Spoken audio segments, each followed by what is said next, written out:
السلام علیکم ناظرین ہماری آج کی ویڈیو کا ٹاپک ہے عباسیہ حکومت کے آخری دور میں ایک وقت وہ آیا جب مسلمانوں کے دارالخلافہ بغداد میں ہر دوسرے دن کسی نہ کسی دینی مسئلہ پر مناظرہ ہونے لگا۔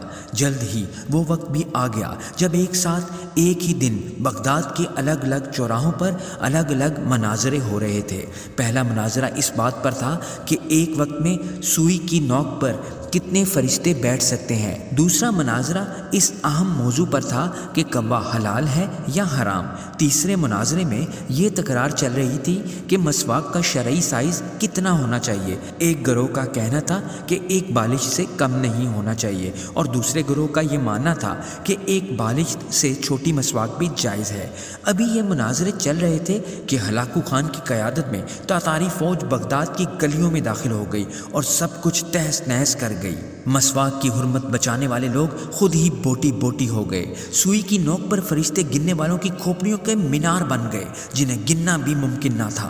کوے کے گوشت پر بحث کرنے والوں کے مردہ جسم کوے نوچ نوچ کر کھا رہے تھے۔ آج ہلاکو خان کو بغداد تباہ کیے سینکڑوں برس ہو گئے، مگر قسم لے لیجئے جو مسلمانوں نے تاریخ سے رتی برابر بھی سبق لیا ہو، آج ہم مسلمان پھر ویسے ہی مناظرے سوشل میڈیا پر یا اپنی محفلوں، جلسوں اور مسجدوں کے ممبر سے کر رہے ہیں کہ داڑھی کی لمبائی کتنی ہونی چاہیے یا پھر پاجامہ کی لمبائی ٹخنے سے کتنی نیچے یا کتنی اوپر شرعی اعتبار سے ہونی چاہیے۔ مردہ سن سکتا ہے یا مردہ نہیں سنتا، امام کے پیچھے سورہ فاتحہ پڑھنا جائز ہے کہ نہیں، قوالی اور مشاعرے کرنا ہمارے مذہبی فرائض میں شامل ہونے لگے۔ فرقے اور مسلک کے ہمارے جھنڈا بردار صرف اور صرف اپنے اپنے فرقوں کو جنت میں لے جانے کا دعویٰ کر رہے ہیں اور دور حاضر کا ہلاکو خان ایک ایک کر کے مسلم ملکوں کو نیست و نابود کرتا ہوا آگے بڑھ رہا ہے۔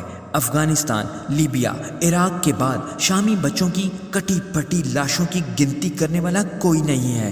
بے گناہوں کی کھوپڑیوں کے مینار پھر بنائے جا رہے ہیں۔ فلسطین اور کشمیر کی حالت زار ایسی ہے کہ زار و قطار رو کر بھی دل ہلکا نہیں ہوتا۔ آدم علیہ السلام کی نسل کے نوجوانوں، بوڑھے اور بزرگوں کی لاشوں کو کوے نوچ نوچ کر کھا رہے ہیں اور حوا کی بیٹیاں اپنی عصمت چھپائے امت کی چادر کا کونا تلاش کر رہی ہیں۔ جی ہاں، اور ہم خاموشی سے اپنی باری آنے کا انتظار کر رہے ہیں۔ اگر ہم انہی باتوں میں الجھے رہے تو دشمن نے یہ نہیں دیکھنا کہ کس کی داڑھی چھوٹی ہے اور کس کا پاجامہ ٹخنوں سے نیچے ہے۔